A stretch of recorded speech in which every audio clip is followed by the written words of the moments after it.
Знам во чија коса заспиваш, па на прагот ги положуваш сите наши месечини. Истрошени ти се здивовите кога молчиш во мојот скут. И нема доволно долги улици да ти испари мирисот на нејзините дамари, ниту песни доволно долги да го дочекам твоето непремолчување. Знам, окото како ти се разденува. Го впивам твоето отсуство како жедна земја. Знам кога нејзината коса расцветува на твојата перница. Знаете секој пат колку многу се радувам кога ќе имаме книга за промоција, особено кога е поврзана со поезија и така наречените прости песни, како што би нарекла авторката, во однос на нејзиното второ издание, и многу сум разочаран од себе си, морам да признам дека требаше второто издание да стигне за да ја направиме промоцијата, но ете така било пишано да се чува за последното издание на емисијата Студио 10 за оваа сезона. На кого помислуваш кога смртта мисли на тебе е темата за која што разговараме, односно книгата, а со тоа и темата со која што разговараме со авторката Александра Спасеска, на која посакувам добре дојде. Добре ве најдов. Може на ти да преминеме така? Веднаш. Како си? Одлично. Со поезијата? Со поезијата, како животот конечно, со поезијата? Да, си го најдовме во абетот, конечно. Да? Се најдовте? Да. Дали долго време беше потребно да се најдете? Па пишувам 30 години веќе. Ова ми е прва објавена книга, ако не ги сметаме нели претходно објавените песни во антологии, во збирки заеднички. Сега се најдовме конечно со мојата поезија, се разбравме и се договоривме да ја дадам дом. Се чини дека, барем од искуствата, од разговорите кои што сум ги правел и со други, дека за прозата може би е малку полесно да ја извадите на површина и да ја дадете на ачик некому, ама поезијата не секој така одеднаш собира храброст. Затоа велам кога се најдовте со поезијата, кога се разбравте, со оглед на тоа дека да, пишувате, собирате и одеднаш сваќате дека може би и треба да го видат светлото на денот. Дали тоа беше процес кој што требаше да се надмине и кај тебе?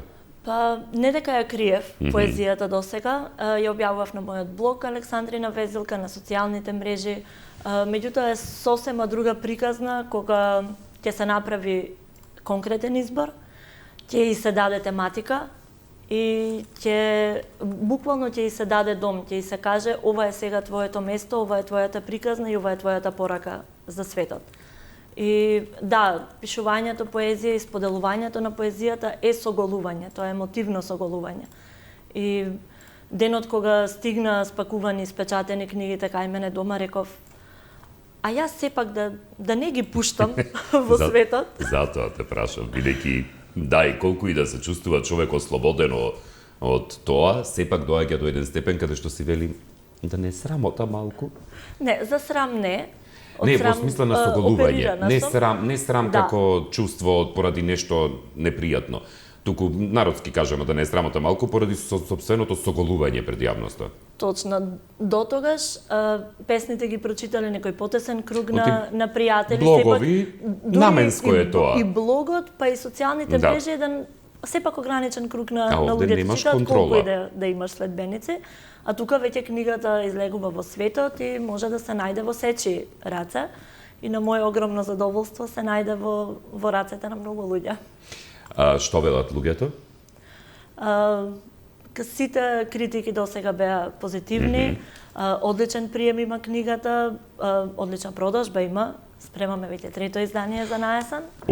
Машала, значи ова дојде таман на крај. Таман. Ова е финалето некако на Со се сезоната на емисијата, со се финалето на второто издание. Да, со струшки и здравје ќе заокружиме приказната на второто издание и наесен ќе излезе третото.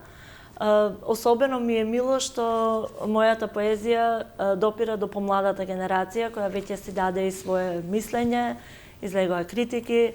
Андреј Медиќ Лазаревски ме стави во неговата дипломска работа, така што можам слободно да кажам дека приемот е одличен. И многу сум среќна што допира она што го пишувам до поширок круг на луѓе. Мислам дека токму сега ова што го спомена, да стигнете до процес каде што некој ќе ве разработува од аспект на дипломска, магистарска или докторска, тоа е навистина еден многу голем комплимент, но и обврска.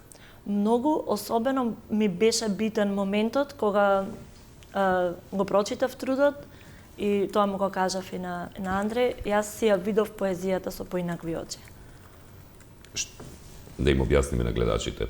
Бидејќи многу често се случува откако ќе биде објавена или кога некој друг ќе пишува за нешто што сте направиле вие како дело, многу често се случува да ја погледнете, да го погледнете своето дело со поинакви очи. Тој процес ме интересира малку подлабоко да го покажеме.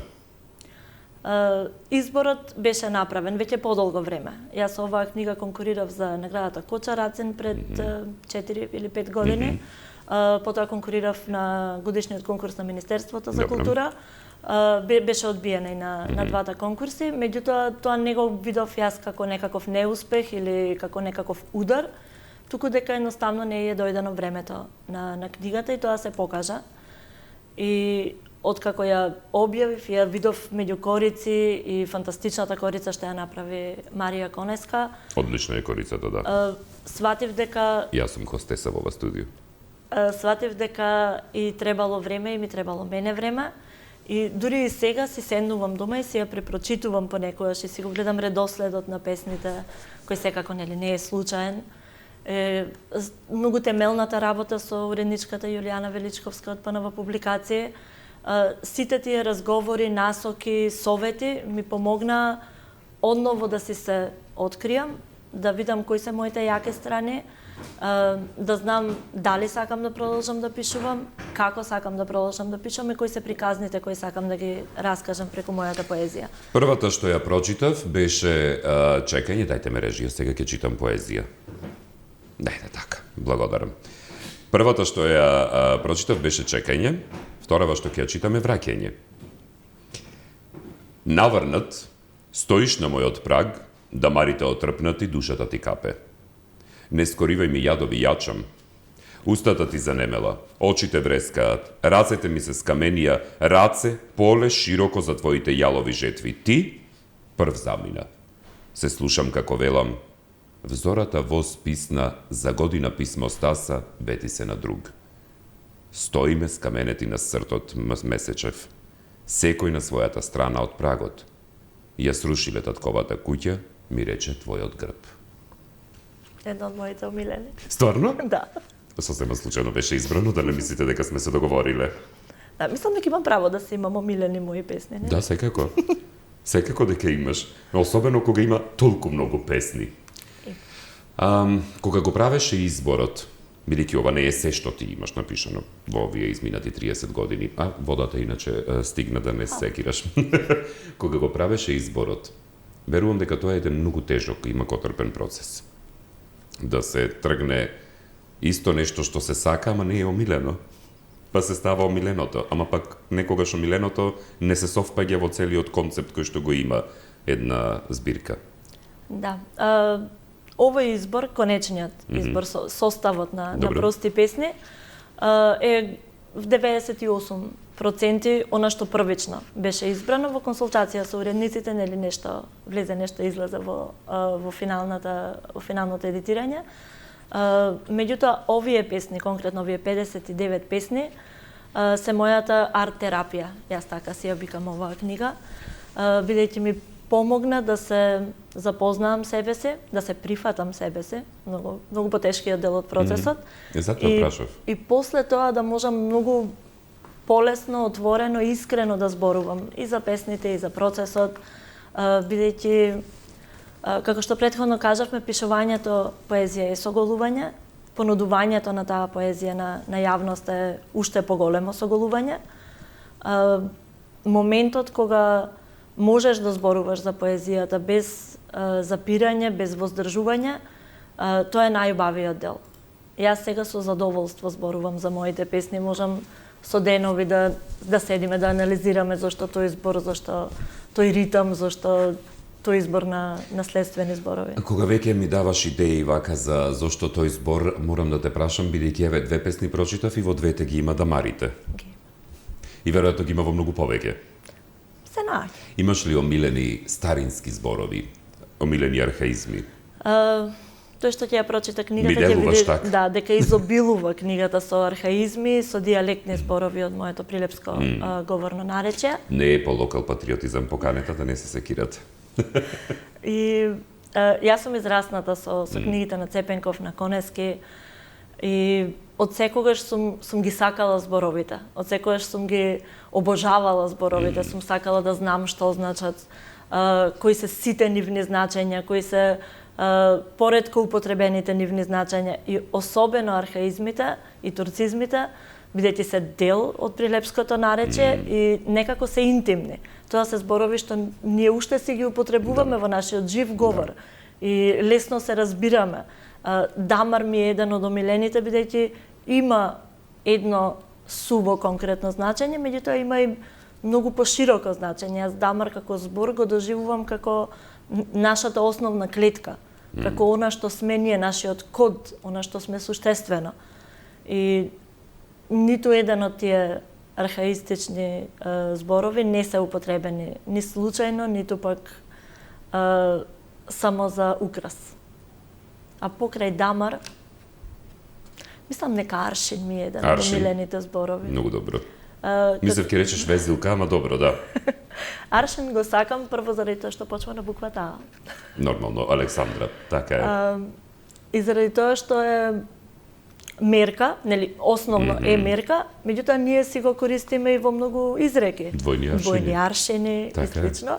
И го сакам бидејќи мора со мерка да ги правиме работите. Некојаш таа мерка е многу голема, некојаш е многу мала, ама пак треба да се има мерка во нештата. И во пишувањето, и во читањето, и во сакањето, и во тажењето, во сите работи мора да имаме мерка за да не се истрошиме премногу. Севдалинка. Што да е, сон да е. Со рацете калосани не го валкаме. Со рацете што галат, рацете што севди палат, рацете што соној садат. Подај ја потаму, погачава со солзи месена, на насмев печена, неречена. Фатимија ракава, од извор ладна, од камен груба, од земја кална. Ти забораваш, земјата најчиста е. Ти замаен во градот голем. Ти задуман, туѓ си сторен. Да, иначе ја избрав Севдалинката само поради последната строфа. Ти замаен во градот голем, ти задуман, туѓ си сторен. Многу ми е убаво кога те слушам како ми читаш поезијата. Благодарам. Да те тактам за есенската промоција. Па не знам, јави се, кажи. Ке кажеш датум, ке треба пак да дојдеш во студио. Ќе дојда. Добро. Еве, јавно сме се договориле. Има ли некоја песна што сакаш, еве, кога веќе ме пофали да ти ја прочитам? Глас на татко ми. Завчера му беше имендан. Значи, следно што јас ќе изберев беше тоа. Верувала или не? За песната што претходно ја прочита, тоа е песна што мене ми е лично многу драга. Севдалинка? Да. Мене пак Севдах ми е еден од омилените зборови на ниво на Балкан, не на ниво на македонскиот јазик. Многу обединувачки според Многу. Ја сакам песната бидејќи одсликува повеќе луѓе што ги познавам и една личност конкретно која неверојатен поет, неверојатна уметничка душа кој беше проголтан од големиот град. И од секојаш сум верувала дека треба да бидеме многу искрени и верни на нашите корени, да не се срамиме, да не ги потиснуваме, да не ги занемаруваме, бидејќи се многу битни. Ние можеме да бидеме само едно нешто, тоа што сме. Секој обид да го прикриеме, да го нашминкаме, да го замачкаме, ќе биде неуспешен, бидејќи евентуално ќе исплива повторно на што сме на површина. И моментот со дека земјата е најчиста и дека ако сме дозволиле големиот град да не голтне, тогаш не сме направиле ништо, само сме побегнале од себе. Глас на татко ми. Црна земјо отвори ми, пат покажи. Во сите битки победив. Сите тврдини ги освоив и еве, алкив синџир ковани ги влечам душите на семињата. Гром на патот ме пресретна. До што носев од векови треви за да му ја исцелам раната, се спалија во див танец околу мене. Небото се закопча, дошија и ме остави сам бедуин во огнената челуст на семињата. Црна земја под ногти што те ријам, отвори ми, пат покажи, ме растргнаа коњите на прадедовците и се сторив чад, пепел и звездена прашина конец, откаен од скутината на баба ми. Имајте милост, трага таговна покажете, за пат и камен кремен сторете ме, кај чемер вода што не тече. Ете така. Убаво ли? Прекрасно. Дали поинаку си ги слушаш песните вака од страна кога ти ги читаат? Па да. И пак да се навратиме на тој момент со одново преслушувањето, препознавањето и разбирањето на песните. Од секојаш сум била на ставот дека било кој творец, уметник, креативец, откако нешто ќе направи, ќе го објави, дали ќе биде тоа изложба на слики или фотографии, дали ќе биде книга, дали ќе биде тоа музика, откако ја даваш на јавноста, веќе не е само твоја. Таа секојаш ќе биде твоја, меѓутоа не е само твоја. Да. И е подложна на интерпретации, е подложна на толкувања и на критика и како и се друго што правиме, мора да бидеме отворени за тоа. Тоа ли е тоа што го викаат созревање во однос на своите дела? Бидејќи, например, јас конкретно да речеме за работи кои што ги имам пишувано и слично, кога некој друг отстрана ќе ги чита или ќе ги интерпретира, мене ми е непријатно. Значи, не ми е згодно вака да седам и да слушам нешто што сум пишувал, а некој друг да го каже. И тоа е баш интернализирано внатрешно чувство. И јас го сакам, мене ми е убав тој тоа е тоа што го имаш надминато, тоа е тоа созревање. Да. Баш сакам да видам како тоа што го пишувам допира до луѓето, кога се чита наглас поезијата е сосема друго доживување, искуство, интерпунктиски, јас сум многу аскет, така што оставам уште поголем простор за интерпретација. Малку потерсене е за читање, да. И тоа е еден убав збор. Терсене, да.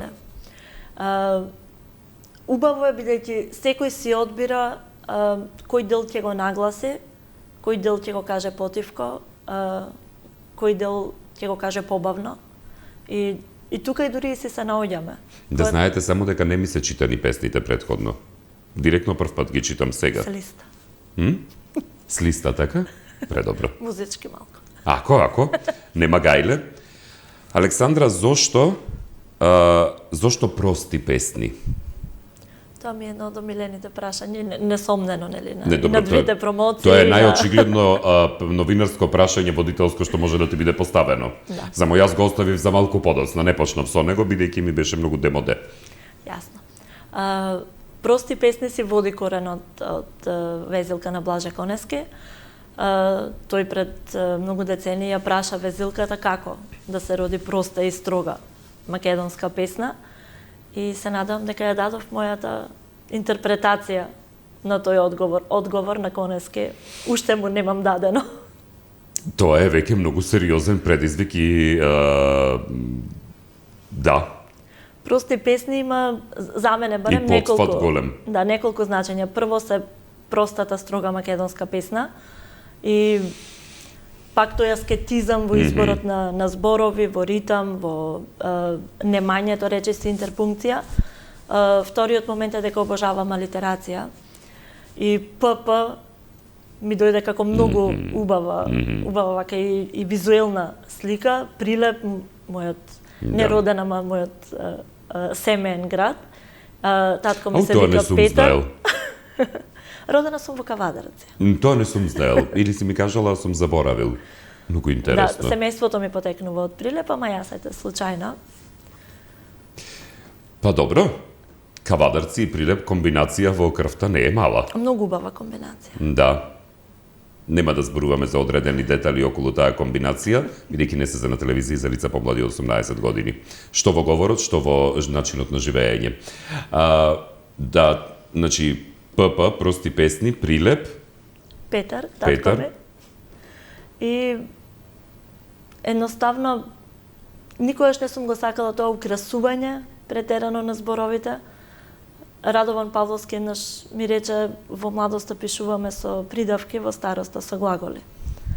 И тоа некако си го зедов при срце дека не треба некојаш премногу зборови да употребуваме за да ги кажеме многу простите, исконски, дамарни нешта. Премина на глаголите? Или уште се движиш кон тој пат од придавки кон Глаголски глаголи? именки за сега. Добро. Значи, добро, на добар пат си. На добар пат. Зошто на кого помислуваш кога смртта мисли на тебе? Мислам, дали ова прашање за на телевизија или не? Добро. Под насловот е стих од една од песните и целата книга е на некој начин моето соочување со смртта, со загубата и процесирање на поимот смрт. Јас многу млада се имам соочено со смртта и не и се плашам, не дека е добре дојдена, с краја да, ама веќе Мене с краја да е ми еден од омилените изрази. Веќе ја сваќам, ја разбирам, ја прифаќам како дел од животниот циклус. И таа песна е напишана после оној силен земјотрес пред 5-6 години. 2016-та? Да. Добро. И Сите ги скокате годините на ковидот, ама добро. да, изгледа имаме колективна траума која сме ја потиснале. Значи, со сите со кои што разговарам, сите скокаат по 2 до 3 години, зависи колку како го фатило. Да, тој земјотрес беше првиот земјотрес што сум го почувствувала во животот, не чувствувам многу земјотреси. Тие есенските кои што беа, да, во Скопје. Летниот.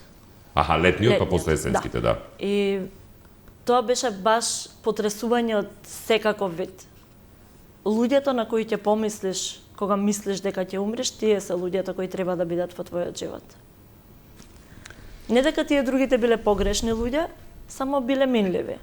И мислам дека е многу битно да нашето време, енергија, љубов, внимание, емпатија и грижа им ги посветиме на луѓето кои го заслужуваат тоа, да не си го губиме времето со луѓе по кои би трчале или би барале нешто од нив. Луѓето што сме ги одбрале да бидат во нашиот живот, веќе се тука, треба нив да им се посветиме. Каде може да се набави книгата? Остана уште еден дел од тиражот од второто издание да се испечати.